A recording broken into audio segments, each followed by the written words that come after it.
Saya butuh duit 1 triliun buat ngerjain Petren. Bisa. Mau Anda patungan? Mau.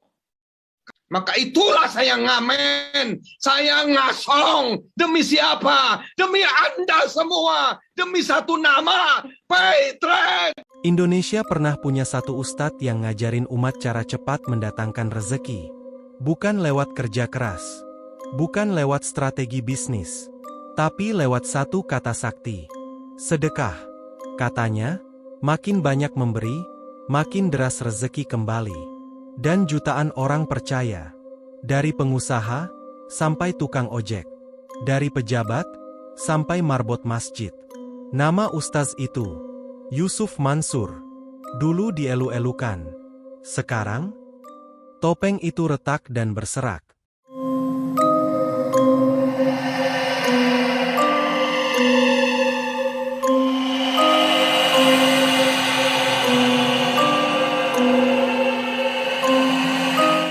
Sebelum dikenal jadi ustadz investasi dan ustadz sedekah, dia bukanlah siapa-siapa, malah terkesan merangkak dari kehidupan yang pahit dan getir. Nama lengkapnya adalah Jaman Nur Hatib Mansur, lahir di Jakarta pada 19 Desember 1976. Secara akademik, perjalanan pendidikannya terbilang cukup baik. Ia tercatat pernah menjadi lulusan terbaik di Madrasah Sanawiyah dan Madrasah Aliyah Negeri 1 Grogol, sebelum akhirnya pada Februari 2024 meraih gelar doktor dari Universitas Trisakti. Dalam kehidupan pribadinya, ia menikah dengan Siti Maimunah dan dikaruniai beberapa anak, salah satunya Wirda Mansur yang juga dikenal publik. Namun sebelum dikenal sebagai pendakwah, perjalanan hidupnya tidak berjalan mulus. Pada pertengahan tahun 1990-an, ia mencoba peruntungan di bisnis teknologi dan informatika, tetapi usaha tersebut gagal berkembang dan justru membuatnya terlilit utang dalam jumlah besar.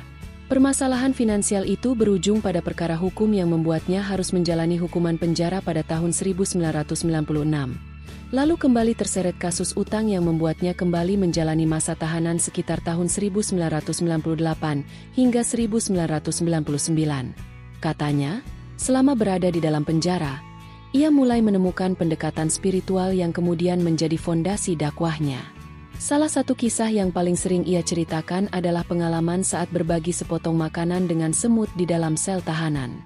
Dalam versinya, setelah peristiwa itu, ia mengaku mendapatkan kiriman nasi padang dari petugas lapas sebagai bentuk pertolongan yang datang tanpa diduga. Kisah itu kemudian berulang kali disampaikan dalam berbagai ceramah dan buku motivasi religiusnya, dibangun sebagai simbol bahwa memberi sekecil apapun diyakini bisa menghadirkan balasan yang lebih besar dari Tuhan. Dan di negeri yang sering menggantungkan harapan pada keajaiban, kisah seperti ini mudah sekali menemukan pendengarnya. Apalagi ketika disampaikan oleh seseorang yang mengaku pernah jatuh sedalam-dalamnya, lalu bangkit membawa formula harapan yang terdengar sederhana. Sedekah, lalu menunggu keajaiban datang. Sebuah konsep yang terdengar menenangkan, sekaligus terlalu indah untuk tidak dipercaya. Setelah bebas, hidupnya belum langsung berubah. Ia sempat berjualan es mambo di kawasan Terminal Kalideres demi menyambung hidup, sebelum akhirnya mulai menulis buku berjudul Wisata Hati, Mencari Tuhan yang Hilang, yang kemudian menjadi pintu masuknya ke dunia dakwah dan membangun citra sebagai ustadz yang mengajarkan sedekah sebagai jalan keluar dari kesulitan hidup. Seiring popularitasnya melejit, Ustadz Yusuf Mansur tidak lagi hanya dikenal sebagai penceramah sedekah. Ia mulai membangun citra sebagai penggerak ekonomi umat, dengan berbagai program pengumpulan dana yang dikenal melalui skema patungan usaha, patungan aset, serta narasi sedekah produktif.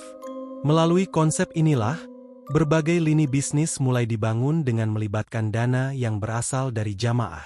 Salah satu metode yang paling melekat pada namanya adalah praktik yang oleh publik dikenal sebagai sedekah todong.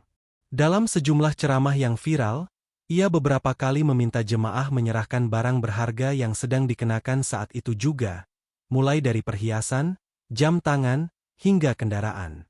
Narasi yang sering disampaikan menekankan bahwa semakin berat seseorang melepas harta yang dicintai, semakin besar balasan yang diakini akan diberikan Tuhan. Bagi sebagian pengikut, ajakan itu dianggap sebagai bentuk keimanan.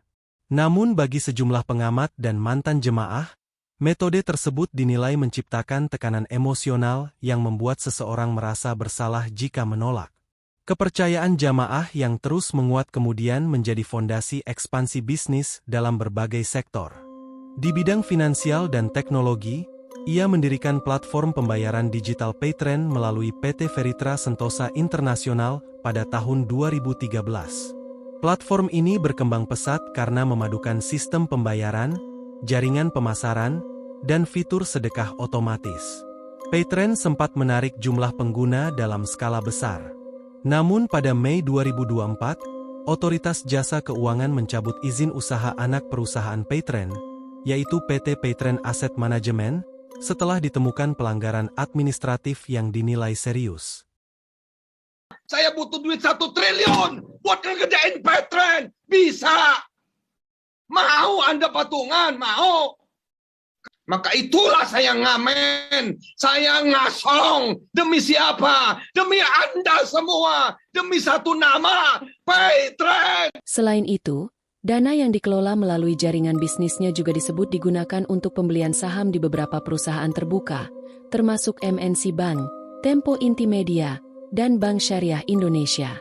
Langkah ini dipromosikan sebagai bagian dari upaya memperkuat kepemilikan aset umat di sektor korporasi. Ekspansi juga merambah sektor properti dan perhotelan. Salah satu proyek yang paling dikenal adalah pembangunan Hotel City di Tangerang yang didanai melalui program patungan usaha, dengan setoran awal yang ditawarkan kepada jamaah. Proyek ini kemudian menjadi objek sengketa hukum setelah sejumlah investor menuntut realisasi pembagian keuntungan yang dijanjikan. Hingga beberapa tahun terakhir, bangunan hotel tersebut dilaporkan berdiri, namun aktivitas operasionalnya dinilai belum berkembang sesuai harapan awal. Proyek lain yang juga menarik perhatian adalah Kondotel Moyafidi di Yogyakarta, yang dipasarkan sebagai investasi properti sekaligus fasilitas pendukung perjalanan ibadah. Proyek ini sempat mengalami keterlambatan pembangunan dan memicu gugatan perdata dari sejumlah investor yang menuntut kejelasan pengelolaan dana. Di sektor pertambangan, ia pernah menggalang dana investasi batubara melalui proyek Jabal Nur yang dimulai sekitar tahun 2009. Proyek ini menghimpun dana dalam jumlah besar dengan janji bagi hasil tertentu kepada para investor. Pada September 2024, Pengadilan Negeri Bogor memutuskan perkara wan prestasi terkait proyek tersebut dan mewajibkan pembayaran ganti rugi kepada salah satu penggugat, yang kemudian menjadi perhatian publik luas. Selain bisnis komersial, terdapat pula program yang dikemas sebagai gerakan sosial dan religius, seperti sedekah sawah yang mengajak masyarakat berkontribusi dalam pengembangan lahan pertanian produktif. Salah satu konsep yang sering disorot adalah apa yang dikenal sebagai matematika sedekah, yaitu keyakinan bahwa sedekah akan dibalas berkali lipat dalam waktu relatif cepat. Kritik muncul karena konsep ini dinilai berpotensi menumbuhkan harapan finansial instan yang tidak selalu sejalan dengan realitas bisnis maupun prinsip kehati-hatian ekonomi. Selain itu, ajakan investasi yang dibungkus dengan narasi perjuangan umat juga dianggap semakin tidak relevan. Masyarakat yang mempertanyakan legalitas atau transparansi proyek disebut merasa ditempatkan sebagai pihak yang kurang mendukung perjuangan ekonomi Islam. Situasi ini membuat batas antara dakwah, donasi, dan investasi menjadi semakin kabur. Belum lagi gebrakannya yang semakin ngawur. Dengan promo doa berbayar, siapa yang berdonasi, akan didoakan. Segala cara dia lakukan demi mendapatkan pundi-pundi dari jamaah yang mempercayainya. Ada yang 2 juta, Masya Allah, luar biasa. Ini belum ada yang 10 juta ini. Ada 10 juta saya fatihain khusus, ada? Yang 10 juta, 20 juta, ada? Saya fatihain khusus nih. Bismillah, difatihain sama 500 orang. Ada? Belum kelihatan nih, belum muncul. Yang 10 juta. Besok, Senin, eksekusi. Bismillah, atas nama orang tua dan keluarga. Sepandai-pandai tupai melompat, pada akhirnya akan jatuh juga. Sepandai-pandai seseorang memakai topeng, suatu saat topeng itu akan tersingkap dengan sendirinya. Awal runtuhnya reputasi dan imperium bisnis Ustadz Yusuf Mansur tidak terjadi dalam satu malam. Ia datang perlahan, seperti retakan kecil yang terus melebar hingga mengguncang bangunan besar yang selama bertahun-tahun berdiri di atas kepercayaan jutaan pengikut. Momentum paling mengguncang publik terjadi saat video internal acara Sewindu Petren bocor dan viral pada April 2022. Dalam rekaman tersebut, Ustadz Yusuf Mansur terlihat emosional, menangis, dan menyampaikan kebutuhan dana hingga 1 triliun rupiah untuk menyelamatkan Petren. Bagi pendukungnya, itu dianggap tekanan seorang pemimpin. Namun bagi publik luas, video itu memunculkan pertanyaan besar tentang adab dan perilaku seorang ustadz di balik layar, yang sangat berbeda ketika sedang mengajak umat bersedekah, dengan kata manis manja grup. Serangkaian peristiwa itu membuat citra dakwah investasi yang dulu begitu kuat mulai runtuh. Kepercayaan publik perlahan terkikis, dan perjalanan karirnya memasuki babak baru yang jauh lebih berat. Dan sejak titik itu, kisah tentang kejatuhan mulai membuka sisi yang lebih gelap. Kehancuran reputasi Ustadz Yusuf Mansur sering disebut sebagai salah satu runtuhnya personal branding paling dramatis dalam dunia dakwah modern Indonesia. Dari sosok yang pernah dipandang sebagai ikon sedekah nasional, kini ia lebih sering dikaitkan dengan ruang sidang dan penyelesaian sengketa hukum. Hingga periode 2024 sampai awal 2026, berbagai beban hukum masih membayangi langkahnya. Salah satu yang paling menonjol adalah putusan Pengadilan Negeri Bogor pada September 2024 yang menyatakan adanya wan prestasi dalam proyek investasi batu bara Jabal Nur.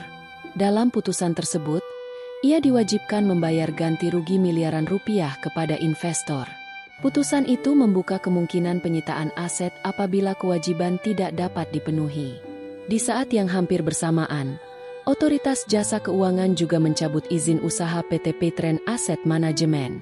Pencabutan ini membuat perusahaan wajib menyelesaikan pengembalian dana nasabah serta berbagai kewajiban administratif yang tersisa.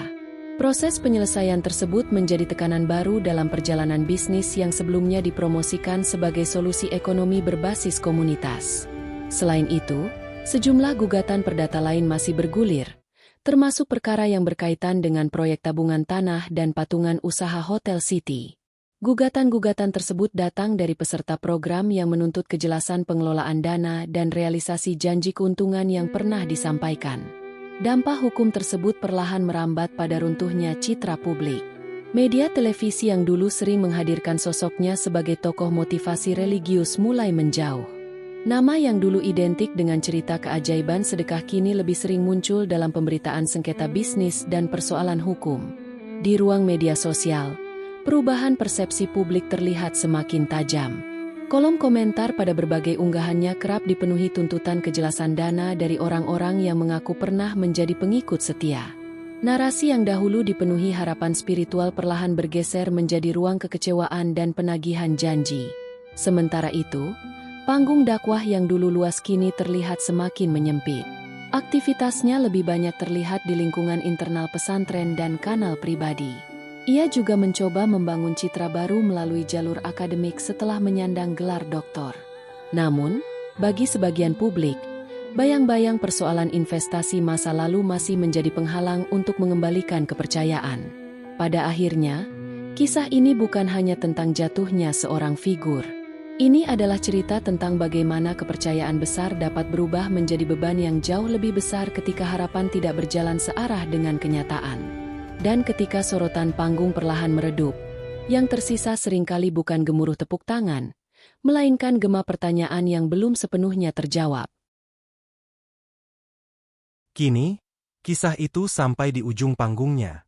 Sosok yang dulu dikenal mengelola perputaran dana miliaran, bahkan disebut-sebut mampu menggerakkan arus uang umat dalam skala raksasa, kini disebut hidup jauh dari kemewahan masa lalunya. Di mata banyak orang, perjalanan itu terasa seperti ironi yang terlalu pahit untuk diabaikan. Dari figur yang pernah berdiri di atas mimbar dengan janji berlipatnya rezeki, kini ia bertahan dari penghasilan yang jauh lebih sederhana sebagai tenaga pengajar di lingkungan institusi yang ia bangun sendiri. Tak ada lagi gemerlap panggung televisi. Tak ada lagi kerumunan jemaah yang berebut mendekat membawa harapan. Yang tersisa hanyalah ruang kelas, aktivitas internal yayasan, serta sisa-sisa bayang kejayaan yang perlahan memudar. Sebagian publik melihat perubahan itu bukan sekadar fase hidup, melainkan simbol runtuhnya kepercayaan. Cerita-cerita dakwah yang dulu diyakini sebagai inspirasi spiritual, kini oleh sebagian orang justru dipandang sebagai kisah yang terasa getir, bahkan sering dijadikan bahan sindiran di ruang publik. Nama yang dulu dielu-elukan sebagai penggerak sedekah massal, kini lebih sering disebut dalam konteks sengketa, gugatan, dan janji yang dipertanyakan. Banyak mantan pengikut yang mengaku tak lagi ingin mendengar suaranya, bukan karena lupa, tetapi karena merasa terlalu ingat. Dari singgasana kepercayaan, menuju realita yang jauh lebih sunyi. Dan mungkin, inilah ironi paling kelam dalam cerita ketenaran. Ketika topeng perlahan terlepas, bukan hanya wajah yang terlihat, tapi juga seluruh mimpi yang pernah dijual bersama kepercayaan orang lain. Dan bapak investasi dan sedekah umat kini menjalani hidup sunyi, sepi, seolah tak seorang pun yang tertarik menyebut namanya lagi. Kembali ke kisah awal hidupnya, yang tak akan pernah mungkin bisa diulang kembali. Terkait mengingkari bisnis batu bara ini, semoga Allah segera melaknat, mengazab, dan menghancurkan sehancur-hancurnya Jamaah Nur Khotim Mansur, Yusuf alias Yusuf Mansur, alias Ustadz Yusuf Mansur ini, dan keluarganya ya, dan